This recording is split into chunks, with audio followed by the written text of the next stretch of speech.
combattre la drogue en armant les civils. Duterte veut que les Philippins limitent. Le ministère philippin de l'Intérieur a annoncé qu'il prévoyait de fournir des armes gratuites à quelques 42 000 dirigeants locaux dans le but d'intensifier la lutte contre la drogue et la criminalité dans le pays, mesure évoquée cette semaine par Rodrigo Duterte qui a auparavant annoncé avoir tué lui-même quelques suspects de crimes. Le ministère philippin de l'Intérieur a déclaré mercredi qu'il envisageait de distribuer des armes de poing gratuites aux dirigeants locaux désireux de lutter contre le crime et la drogue, relate Reuters en précisant que cette mesure pourrait susciter des inquiétudes et alimenter la violence dans le pays. La principale condition pour acquérir une arme à feu pour les chefs d'un barangay, l'unité administrative la plus petite comme par exemple un village, un district ou un quartier, est d'être prêt à combattre le crime.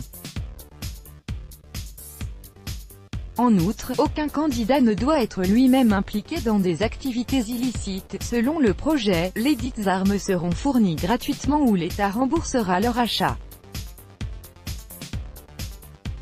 Mardi, le président des Philippines, Rodrigo Duterte, a déclaré qu'il envisageait de donner des armes aux chefs des barangays. La semaine dernière, il avait promis de leur fournir la même protection juridique que celle dont bénéficiaient les policiers, affirmant qu'ils n'iront jamais en prison s'ils tuent des criminels présumés. La décision d'armer les capitaines de barangay a été cependant condamnée par l'opposition du pays, ayant exprimé la crainte que cela pourrait conduire à une généralisation de la violence et pourrait transformer les Philippines en véritable Far West.